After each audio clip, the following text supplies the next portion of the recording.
സഖാവ് V S അച്യുതാനന്ദൻ്റെ വേർപാടിൽ എനിക്കുള്ള അഗാധമായ ദുഃഖം ഞാൻ ആദ്യമേ രേഖപ്പെടുത്തുന്നു. ജീവിതം മുഴുവൻ പാവപ്പെട്ടവർക്കും ചൂഷിതർക്കും ഇതിൽ സംരക്ഷണം നൽകാൻ വേണ്ടി നീക്കിവെച്ച ഒരു പോരാളിയായിരുന്നു സഖാവ് വി എസ്. കേരളം കണ്ട പാവപ്പെട്ടവർക്ക് വേണ്ടി ജീവൻ ഒഴിഞ്ഞു വെച്ച പാവപ്പെട്ടവൻ്റെ പടത്തലവരാണ് വി എസ്.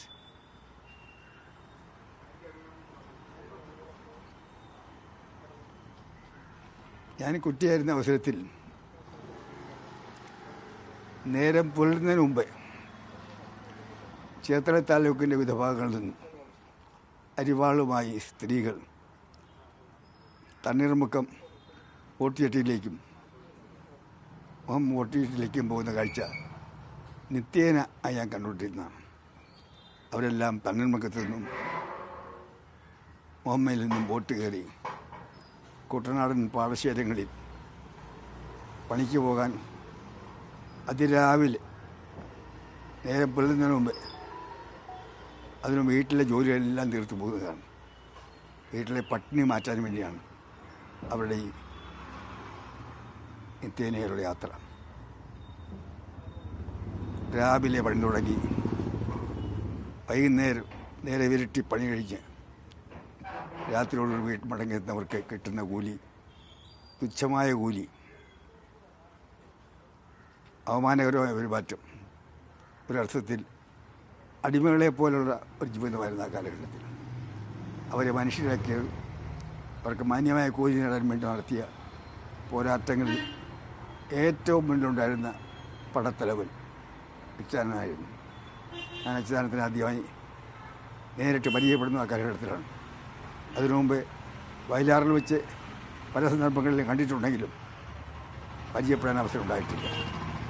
ഞാൻ KSU പ്രസിഡൻ്റായിരിക്കുന്ന അവസരത്തിൽ കുട്ടനാടൻ പാടശേഖരങ്ങളിൽ അദ്ദേഹം സമരംഗ ലോകത്തുണ്ടായിരുന്ന അവസരത്തിലാണ് KSUവിൻ്റെ രൂപീകരണവുമായി ബന്ധപ്പെട്ട് യാത്രക്കിടയിൽ ഞാൻ ഒരിക്കൽ അദ്ദേഹമായി പരിചയപ്പെട്ടത്. ആ പരിചയം ജീവിതത്തിൻ്റെ അവസാന നാളുകളോടെ ഞങ്ങൾക്ക് നിലനിർത്താൻ കഴിഞ്ഞിട്ടുണ്ട്. കർഷക തൊഴിലാളി രംഗത്ത് അദ്ദേഹം അമ്പലപ്പുഴ ചേർത്തല താലൂക്കിലെ കൈത്തൊഴിലാളികളുടെ സമരരംഗത്തെല്ലാം അദ്ദേഹം ഉണ്ടായിരുന്നു.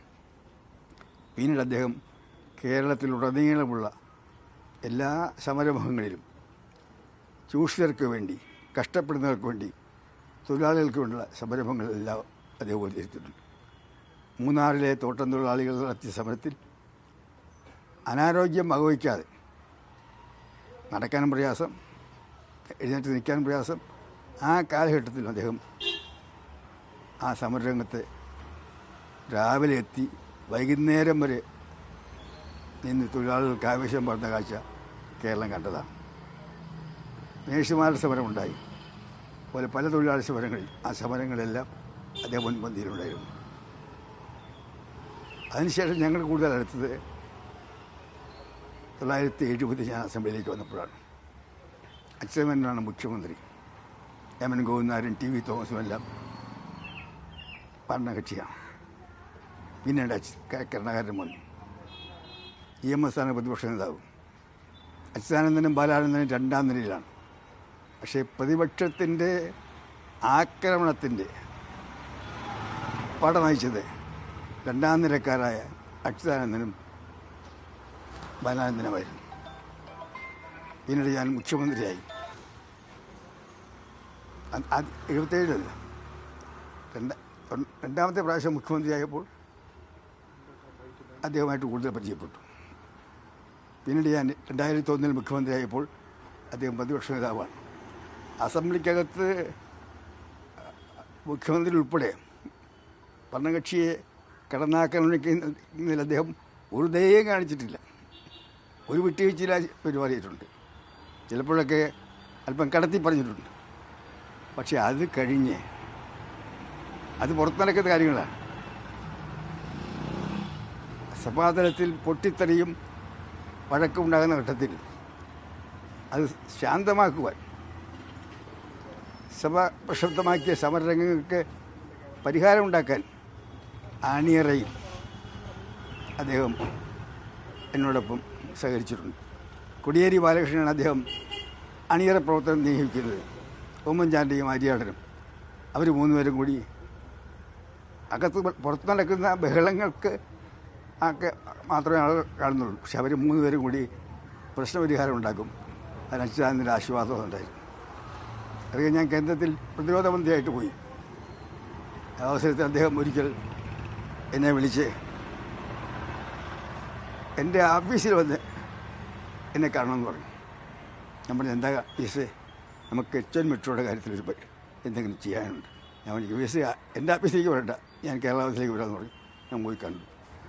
കൊച്ചിൻ മെട്രോയ്ക്ക് അനുവാദം കിട്ടാൻ വേണ്ടി 500 കോടി സഹായം ഉണ്ടാവണമെന്ന് പറഞ്ഞു. ഞങ്ങൾ ഒരുമിച്ച് ശ്രമിച്ചു. പക്ഷേ അന്ന് PPP മോഡൽ പദ്ധതിക്ക് മാത്രമേ കേന്ദ്രം അനുമതി കൊടുക്കാൻ തയ്യാറായുള്ളൂ. പക്ഷേ അതുകൊണ്ട് നടക്കാതെ പോയി. വിഴിഞ്ഞം പ്രോജക്റ്റിൻ്റെ പ്രതിരോധ വകുപ്പിൻ്റെ അനുമതിക്ക് വേണ്ടി അദ്ദേഹം എൻ്റെ സഹായം തേടി. ഞാൻ എത്രയും മിന്നൽ വേഗത്തിൽ മറ്റ് വകുപ്പുകളുടെ അനുവാദം കിട്ടുന്നതിന് മുമ്പ് തന്നെ പ്രതിരോധ വകുപ്പിൻ്റെ അനുമതി വിഴിഞ്ഞം പ്രോജക്റ്റോട്. അപ്പോൾ മുഖ്യമന്ത്രിയായ അച്യുതാനന്ദൻ പ്രതിപക്ഷ നേതാവായ അച്യുതാനന്ദൻ്റെ മുഖമല്ല. കേരളത്തിലെ വികസന കാര്യങ്ങളിൽ താല്പര്യമുള്ള ഒരു വികസനത്തിന് വേണ്ടി പ്രവർത്തിക്കുന്ന ഒരു മുഖ്യമന്ത്രിയാണ് ഞാൻ കണ്ടത്. വികസന കാര്യങ്ങൾ അദ്ദേഹം വളരെ താല്പര്യമായിരുന്നു. ഞാൻ അദ്ദേഹവുമായി വളരെ അടുത്ത് പ്രവർത്തിച്ചത് VK നായരുടെ ഗവൺമെൻറ്. ഞങ്ങൾ കോൺഗ്രസ് ഒരുമിച്ച് ആൾക്കാർ തെരഞ്ഞെടുപ്പിൻ്റെ സീറ്റ് ചർച്ച, മന്ത്രിസഭാ രൂപീകരണം. വയനാടാണ് അന്ന് പാർട്ടി സെക്രട്ടറി എങ്കിലും എല്ലാ കാര്യങ്ങളും സംസാരിക്കുന്നത്, തീരുമാനമെടുക്കുന്നതിന് മുഖ്യ പങ്കും അദ്ദേഹത്തിനാണ്. അത് സീറ്റ് വിഭജനത്തിൻ്റെ കാര്യത്തിലായാലും മന്ത്രിസഭാ രൂപീകരണത്തിൻ്റെ കാര്യത്തിലെല്ലാം മന്ത്രിമാരുടെ എണ്ണം നിശ്ചയിക്കുന്നതിലെല്ലാം ഞങ്ങൾ ആവശ്യപ്പെട്ടത്. ആദ്യമൊക്കെ ചില തർക്കം പറഞ്ഞെങ്കിലും ഞങ്ങൾക്ക് കൃത്യമാതിരി പരിഹാരം ഉണ്ടാക്കാൻ അദ്ദേഹം വളരെ മാന്യമായ നിലയിലാണ് പെരുമാറിയത്. ആ കാലത്തും ഞങ്ങൾ തമ്മിൽ വളരെ ബന്ധമുണ്ടായിരുന്നു. അതൊക്കെ ഞങ്ങളുടെ വ്യക്തിപരമായ കാര്യമാണ്. പക്ഷേ കേരളത്തിലെ പാവപ്പെട്ടവർക്ക് വേണ്ടി, ചൂഷകർക്ക് വേണ്ടി, തൊഴിലാളി വർഗത്തിന് വേണ്ടി നല്ല പോരാട്ടങ്ങളാണ് അച്യുതാനന്ദനാക്കിയത്. എൻ്റെ അഭിപ്രായത്തിൽ ഏറ്റവും വലിയ ജനകീയ നേതാവ് അദ്ദേഹം മാറിയത് അദ്ദേഹം പ്രതിപക്ഷ നേതാവായിരുന്ന കാലഘട്ടത്തിലാണ്. അദ്ദേഹം അന്ന് നടക്കാൻ വയ്യാത്ത അനാരോഗ്യമുള്ളപ്പോൾ മതി കെട്ടാനും വല്ല വരും അദ്ദേഹം നടന്നു കയറിപ്പോയി, മൂന്നാറിലേക്ക് നടന്നുപോയി. അതുപോലുള്ള പ്രവർത്തനങ്ങളാണ് അദ്ദേഹത്തെ ഏറ്റവും ജനകീയ നേതാവാക്കി മാറ്റിയത്. അങ്ങനെ എനിക്ക് തോന്നുന്നു AKGക്ക് ശേഷം കേരളം കണ്ട ഒരു പടനായകൻ, പാവപ്പെട്ട പടനായകൻ എന്ന് വേണമെങ്കിൽ സഹാവികസനം വിശ്വസിക്കാൻ സാധിക്കും. അദ്ദേഹത്തിൻ്റെ വേർപാടിൽ എനിക്കുള്ള അഗാധമായ ദുഃഖിക്കപ്പെടുന്നു.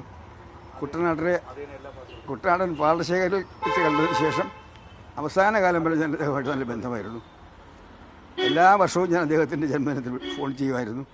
കഴിഞ്ഞ 2 വർഷം വരെ ഞാൻ ഫോൺ ചെയ്യുമ്പോൾ നേരിട്ട് വിളിക്കും, നേരിട്ടെടുക്കും. എന്താ മിസ്റ്റർ ആൻ്റണി, ഞാൻ പറഞ്ഞ് എൻ്റെ ആശംസ, നന്ദി, അങ്ങനെ പറഞ്ഞു. പക്ഷേ കഴിഞ്ഞ 2 വർഷമായി ഞാൻ അന്നും കൃത്യനിഷ്ഠയോട് വിളിക്കും. അദ്ദേഹത്തിൻ്റെ മകൻ അരുണിനോടാണ് ഞാൻ സംസാരിക്കുന്നത്. അങ്ങനെ ആദ്യത്തെ കുട്ടനാടൻ പാടശേഖരങ്ങളിൽ വെച്ച് കണ്ട അന്ന് മുതൽ തുടങ്ങിയ ബന്ധം അദ്ദേഹത്തിൻ്റെ അവസാന കാലം വരെ നിലനിർത്താൻ കഴിഞ്ഞു.